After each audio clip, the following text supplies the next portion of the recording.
Trump की अगुवाई में अमेरिका अपने मुख्य प्रतिद्वंदी चीन को नियंत्रण करने के लिए भारत का इस्तेमाल कर रहा है। वह भारत को अपना मोहरा बना रहा है। अमेरिका जानता है कि भारत पहले से दुनिया का सबसे ज़्यादा आबादी वाला देश और दुनिया की चौथी सबसे बड़ी अर्थव्यवस्था वाला देश है।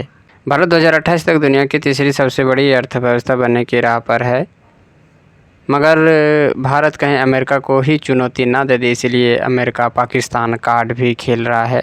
यूरेशियन टाइम्स में छपे एक लेख में कहा गया कि भविष्य में भारत सीधे तौर पर अमेरिका को चुनौती न दे, इसलिए अमेरिका भारत को नियंत्रण करने के लिए पाकिस्तान का इस्तेमाल कर रहा है।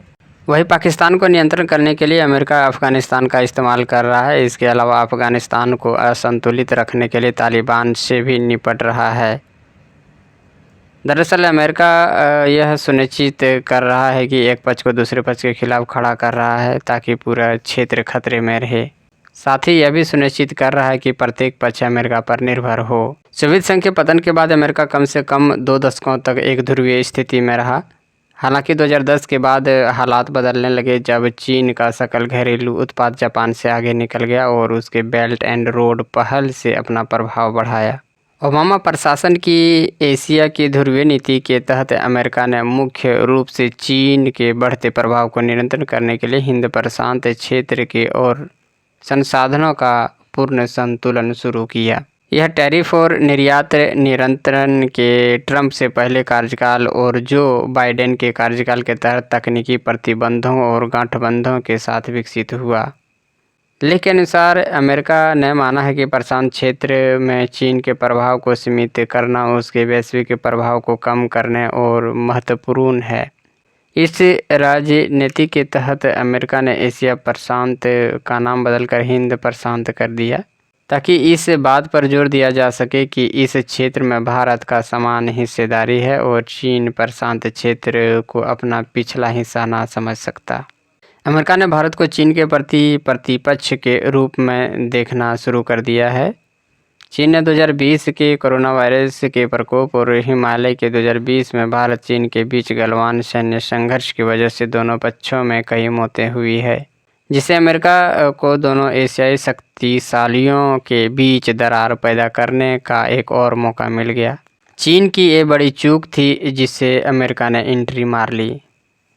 अमेरिका ने 2017 में चतुर्भुज सुरक्षा संवाद को पुनर्जीवित किया। मुक्त और खुले हिंद प्रशांत को बढ़ावा देने के लिए अमेरिका, भारत, जापान और ऑस्ट्रेलिया का एक औपचारिक गठबंधन बना।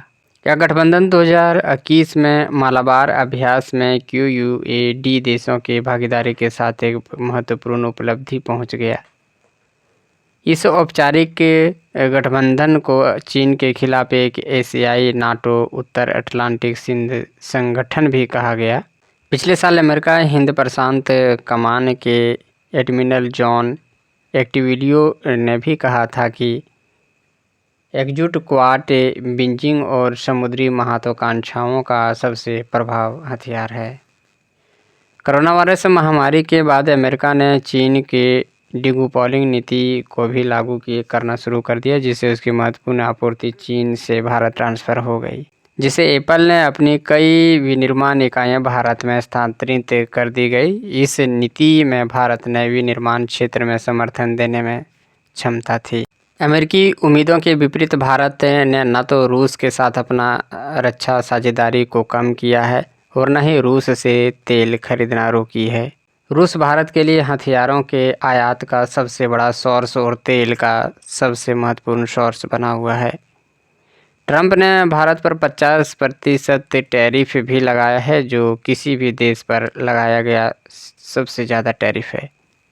इसके अलावा 25 सितंबर को ट्रंप ने भारतीय दवा क्षेत्र में 100% टैरिफ लगा दिया है। भारत पर ट्रंप द्वारा लगाए जाने वाले टैरिफ को व्यावसायिक रूप में भारत की स्वतंत्र विदेशी नीति का एक दंड के रूप में देखा जा रहा है, नवभारत टाइम्स के अनुसार।